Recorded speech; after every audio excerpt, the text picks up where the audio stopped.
ba video đấy nhưng mà hai thì iCloud để bong ôn bàn vô tích mà giờ đấy nhưng còn mà bị sản chụp iCloud cho nó sản chụp iCloud này khoa có trăm password này khoa học tích password trongបញ្ហាចោលទូរស័ព្ទដោយបញ្ហាជាប់ iCloud វាច្រើនខាតបង់ចឹងខ្ញុំបង្ហាញឲ្យបងប្អូនយល់ថា iCloud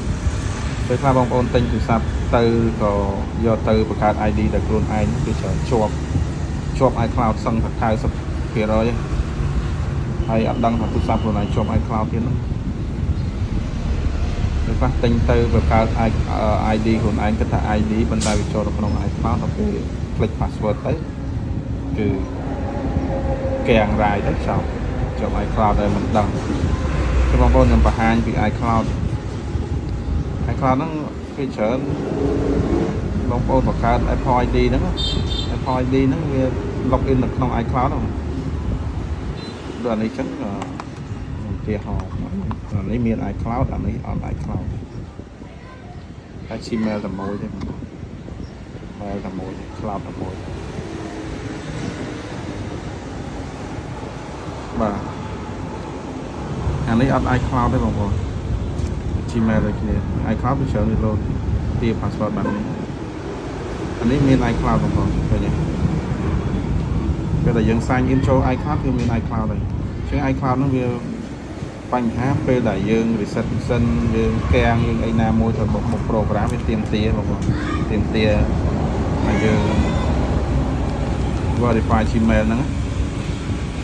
មានន័យថាទៀងទាត់ជាមួយនឹង Gmail ហ្នឹងហើយនឹង password ហ្នឹងបាន log in ចូលបើក Hanoi បានឡើងវិញលេងបានធម្មតាឡើងវិញប៉ុន្តែបើសិនណាជា Apple ID បែបនេះគឺយើង log out ធម្មតាបងប្អូន log out ទៅចេញឲ្យឃើញហ្នឹង log out ចេញហើយតែបើសិនណាជា Apple iCloud គឺ log out ចេញហ្នឹងទៅទាមទារ password តែយើង click password log out ចេញចាបែបហ្នឹងអញ្ចឹងបើជាប់ iCloud វានេះហើយសួរថាហានិភ័យវាមិនហានិភ័យនោះគឺពេលដែលយើង reset ទូរស័ព្ទឬក៏ទូរស័ព្ទនឹង load Apple ឬអីចឹងការពារបុក program ទៅវាអាចនេះបងប្អូនពេលដែលយើងចុចអារ៉ាស់នេះគឺទៅហើយតែមានន័យថាចូល Hanoi ដើមចុច hello សាថ្មីយើង connect ទៅមុខគឺអត់ទៅទេកៀងទៅ iCloud ហ្នឹងចាំបងប្អូនឆែកទូរស័ព្ទយើងមើលមាន iCloud អត់ iCloud វារបៀបហ្នឹងបងប្អូនហ្នឹងក៏លោតរបៀបហ្នឹងរូបមនុស្សនេះគឺវាមានពណ៌ខ្មៅហើយប៉ុន្តែបងប្អូនតាំងរូបក៏មានរូបចឹងទៅវាអត់ឃើញប៉ុន្តែបងប្អូនមើលអានេះ iCloud នេះពាក្យថា iCloud នេះវាមាន 5G ចឹងទៅ iCloud វាមានឆែកមកវាមានចឹងទៅវាមានក្នុង iCloud ហ្នឹងក៏វាមានផ្ទុក memory ដែរណា memory free គឺ 5G វិញ iCloud ហ្នឹងវាមានប្រយោជន៍ច្រើនប៉ុន្តែបងប្អូនអត់ចេះទេវាមិនបាច់ជាចាំបាច់ទេ iCloud ប៉ុន្តែ iCloud នេះវាមានប្រយោជន៍ច្រើនសម្រាប់គេប្រើប្រាស់វា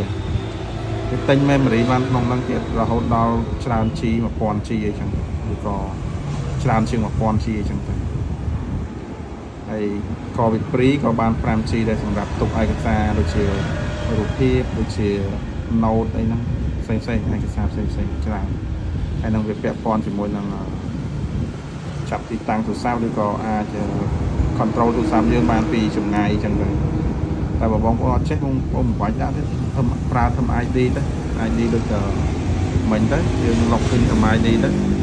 log in ធ្វើ ID ស្រួលទេបងប្អូនបង្កើត Apple ID ហើយបងប្អូនពេលដែលបង្កើត Apple ID ភ្លាមហ្នឹងបងប្អូនអាច log out ចេញទេ